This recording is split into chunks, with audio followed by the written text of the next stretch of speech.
There are moments that don't just break you. They fracture every belief you've ever held about love, loyalty, and family. For me, that moment came not with yelling, not with a fight, not even with a betrayal I could see coming. It came in silence, in that hollow, cold echo you hear right after someone you love decides you're not enough. I was 30 years old when I ran into them. My parents, my ex-husband, all of them standing together like the past hadn't tried to erase me, like we hadn't burned down everything between us. They smiled, as if they hadn't vanished from my life when I was at my weakest, as if they hadn't been the very reason I nearly lost myself entirely. I hadn't seen them in 3 years. Not a word, not a text, not a single gesture of concern.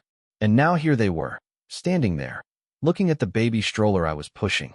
My daughter, just a few months old, sleeping peacefully, completely unaware that her mother was standing face to face with the people who'd once made her feel like she didn't even deserve to breathe. Let me take you back to the beginning. I was raised by parents who had always wanted a son. And while they never hit me, never screamed at me, the quiet disappointment in their eyes when I wasn't what they'd hoped for, that hurt more than anything physical ever could. My mother used to say it outright. How much easier life would have been if they'd had a boy. I tried to become what they needed. I studied hard, never rebelled, dressed how they liked, even copied my father's handwriting once just to make them smile. But no matter what I did, I always felt like the consolation prize. Still, I clung to them, because they were all I had. I wasn't close to extended family. No doting aunts or warm-hearted grandparents. Just my parents, and their cold, conditional version of love. So when I met Scott, everything changed. We met at a music festival. He offered me his umbrella when it started to drizzle, and we ended up dancing barefoot in the rain. It felt like something out of a movie. 6 months later, I introduced him to my parents, nervous, unsure of what they'd think. And suddenly, the ice started to melt. My parents began calling more often. They asked about my job, my health, my hobbies. For the first time in my life, they seemed interested in me. But looking back now, they weren't. They were interested in him. At first, I didn't see it. I was so starved for affection that even scraps felt like feasts. I thought, this is it. My parents are finally proud of me, finally seeing me. But in truth, they were seeing Scott, a charming, successful man who just happened to be male. Everything they'd always wanted. We dated for a couple years, then got married. And for a brief, flickering moment, I believed I was living a dream.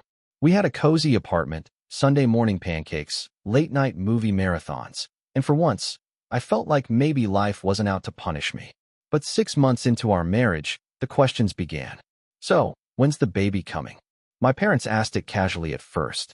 Then it became constant. Every phone call, every visit, every holiday gathering. I was 26. I wasn't ready. Scott was eager, though. He said he'd always wanted a big family. And I wanted to make him happy. I wanted to keep that feeling of home alive. So we started trying. Months passed. Then a year. Nothing. Tests. Doctors. More tests. And then the words that shattered everything. You're infertile. I remember the sterile lighting in that doctor's office. The way the word infertile hung in the air like a loaded gun no one dared to fire.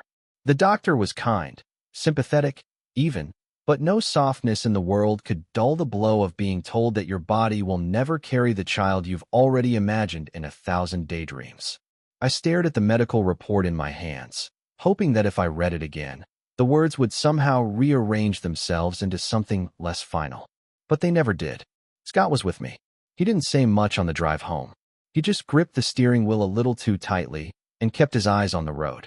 At home, he disappeared into the bedroom and didn't come out for hours. I sat on the couch, alone, running my fingers along the seams in the cushion like I could stitch together some kind of hope. I waited for him to come and hold me, to tell me it didn't matter, that we'd figure it out together. But when he finally came out, his words weren't comforting. They were cold, detached. So what now? Do we just give up on having a family? I looked at him, my heart in my throat. There are other ways, I said. Adoption, surrogacy, IVF. But he didn't look convinced or hopeful. He looked disappointed. Over the next few weeks, he became a stranger. He came home late, didn't touch me, didn't talk about the future anymore. Every glance he gave me carried the weight of resentment, as if I had failed him. My parents didn't help. When we told them, my mother didn't even hide her reaction. She gasped, then muttered, "Well, that's unfortunate." My father simply sighed, poured himself a drink, and walked out of the room. No hug. No, we're here for you. No questions about how I was feeling. Just silence. I wanted to scream. I wanted to beg them to love me anyway. But I couldn't bring myself to speak. I was too ashamed. I was broken. And in their eyes, I was no longer useful.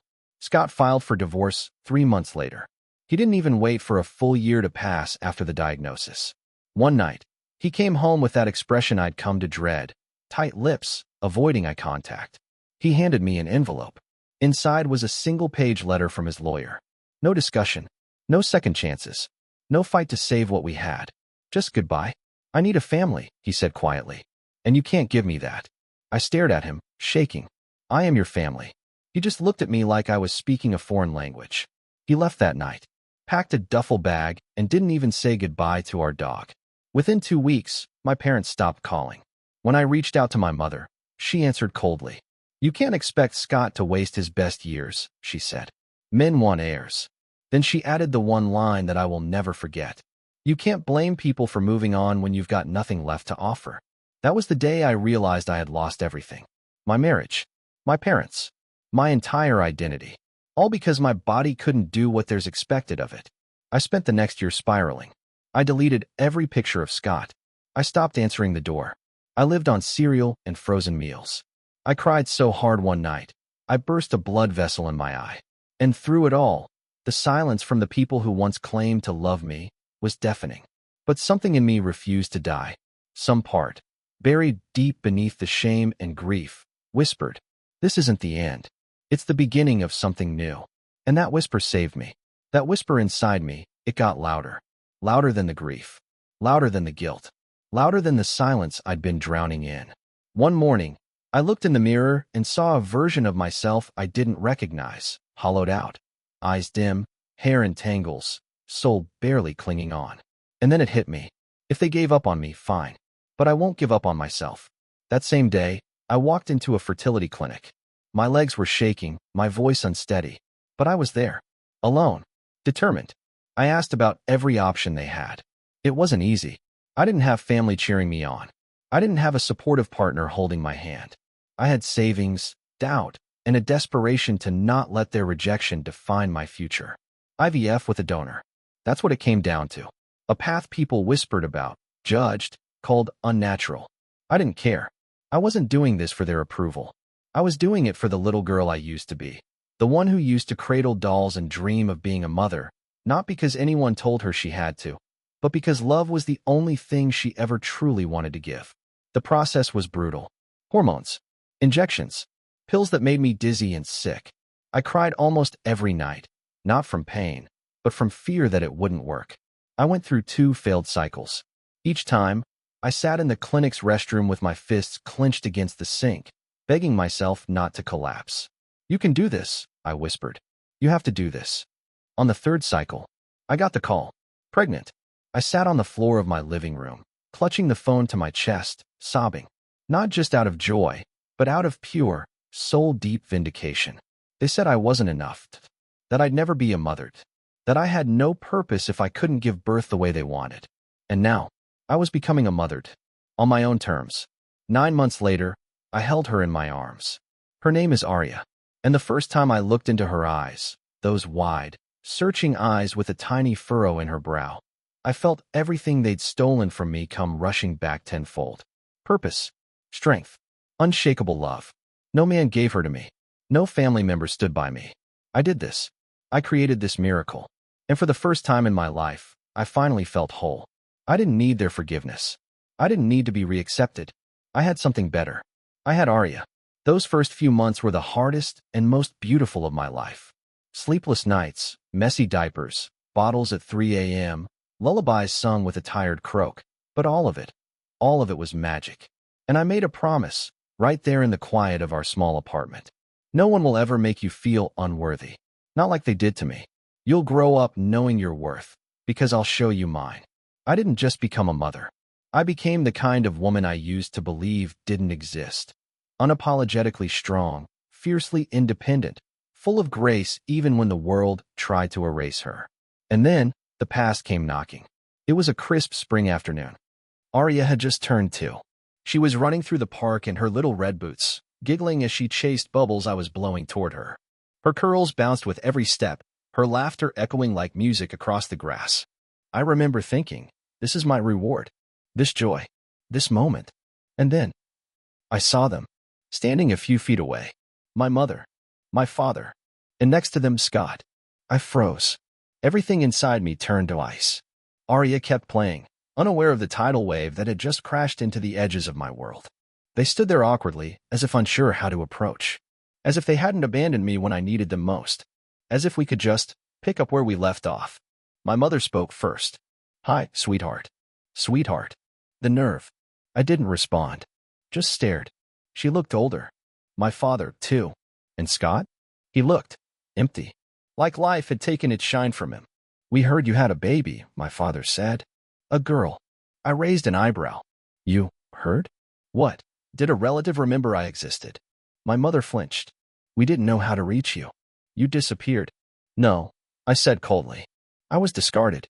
"Don't twist it." Scott stepped forward then. "Can we talk?" I scoffed. "Now you want to talk?" He hesitated. "I made mistakes." "You all did," I snapped. "You didn't just walk away. You made me believe I didn't deserve love unless I could give you a baby. Then I gave myself that gift, and now you come crawling back." My mother's eyes welled up. "We were wrong. We were scared. We thought you were lost. You were scared."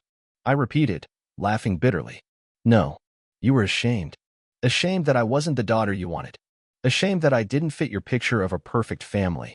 But now I have something you value again, a child, and suddenly I'm worthy of your attention."